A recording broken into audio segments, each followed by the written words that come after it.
Hey, what's up, everybody? This is where I'm at right now in Harlem.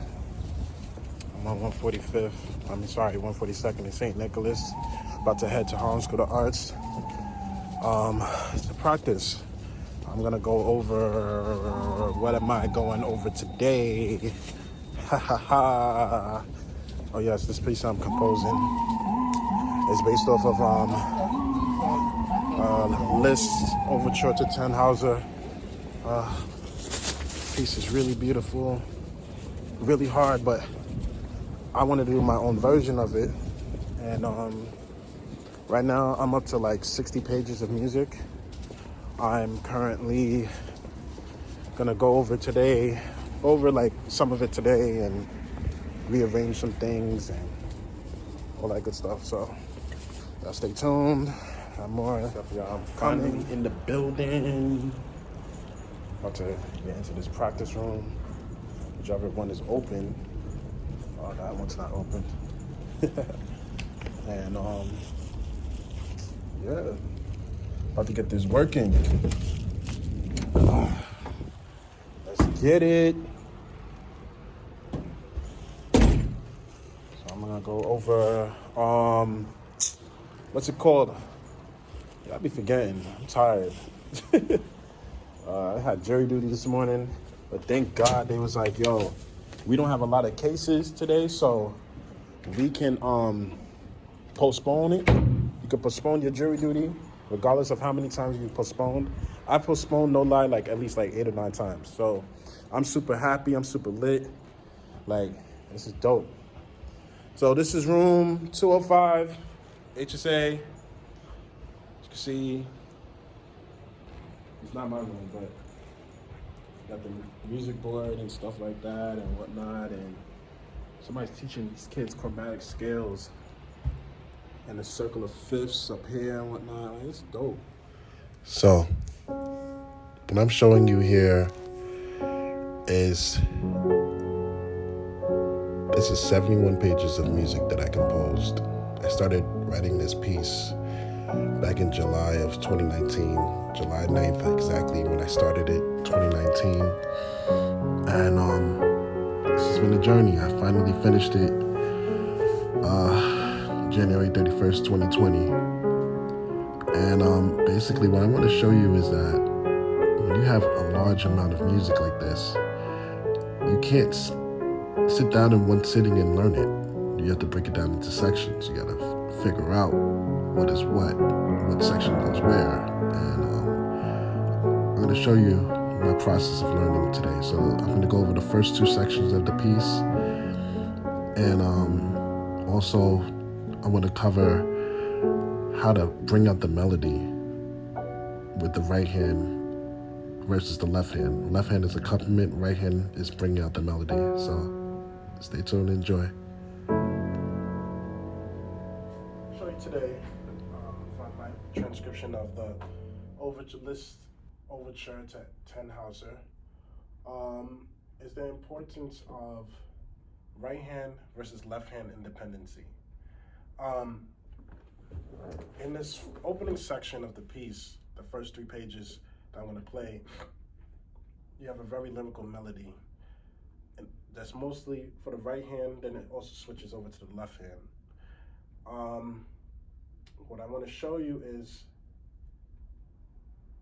that when you have the melody in the right hand, your left hand has to be softer, which sounds so crazy because, you know, we as human beings, we tend to, when we hit something, we hit it with both of our hands, we hit it at the same time with the same force. But with music, a lot of times in music, with piano music, there's going to be times where you have to play something softer in the left hand while playing something louder in the right hand, and vice versa. So this is a good example of, you'll see a great example of that in the first 3 pages of this piece I'm going to play right now.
first three pages of the opening of the Liszt Overture to Tannhaüser. Now, the trick is, and this is going to be very tricky, and it's going to sound really weird. When I'm playing these melodies, right, the top notes, so to speak, of the chords, I'm using mostly my pinky. Sometimes I use my fourth finger, ring finger, but mostly sometimes I'm using my pinky. I'm putting emphasis on, if I have to use my third finger or second finger, any finger. Matter of fact, it doesn't even have to necessarily be your fourth or fifth finger. It could be your second, it could be your third, it could be any finger. I'm just putting more emphasis on those notes.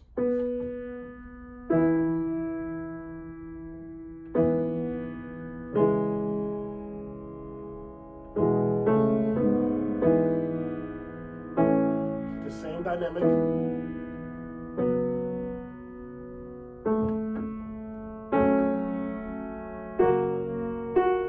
That wasn't good. That wasn't a good transition. Let's do that again. Stretch.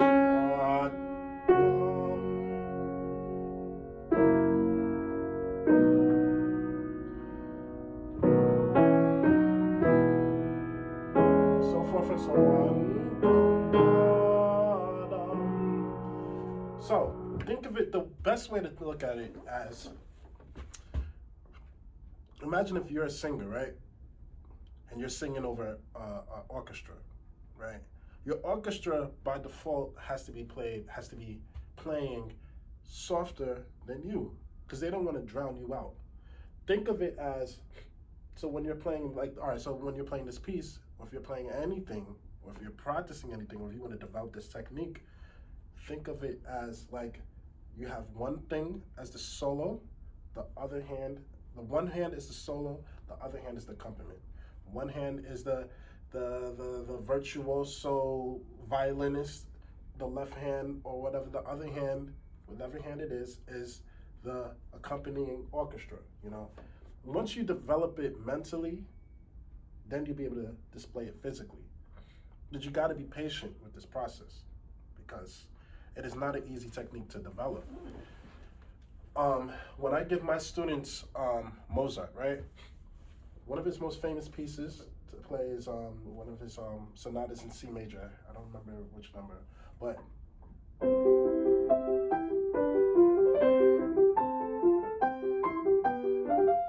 right? Some of y'all might have heard this, right?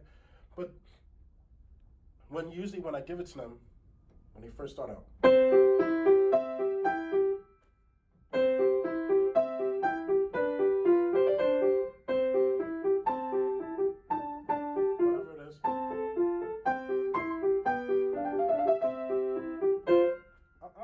it's too loud. So I tell them, left hand has to be softer.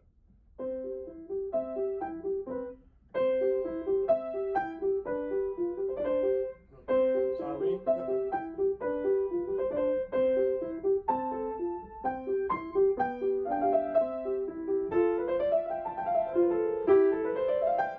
Another piece. That's Clementi. But you understand the gist of it.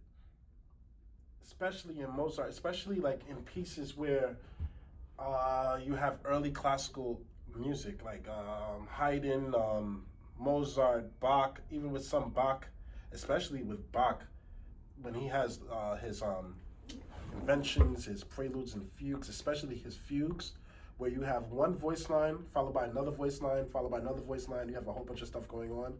You got to be able to develop that hand independency, bringing out the melody while something else is going on.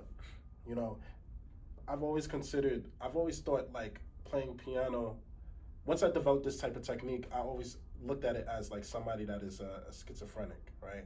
I don't know if that's the right terminology to use, but somebody who hears multiple voices in their head, right? You know, they hear multiple voices in their head, and one person is telling them to do this, one voice is telling them to do that, but then eventually they end up doing whatever they want to do, and that's the voice that leads them or whatever. I don't even know what I'm talking about. That's probably a bad analogy. But what I wanted to show you today was the importance of hand independency. The way you do it is if you can visualize it, and if you can understand it mentally. Once it comes to the piano, you practice it slowly. Practice playing something really soft.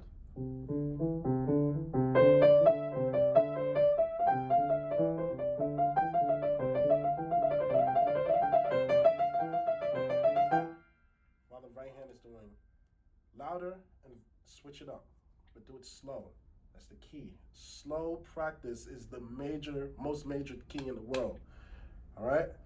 So that is the end of the third episode of the Piano Forte vlog. I want to thank y'all so much for watching. I know I haven't been vlogging as much as I should. I only did 2 episodes so far. A lot has been going on, but I'm back at it, and I just want to thank you so much for watching. So today's episode was hand independency. Thank you for watching. Like the channel, like the video, share it, subscribe to my YouTube channel, CJ3 Productions, and follow for more content. Enjoy y'all day.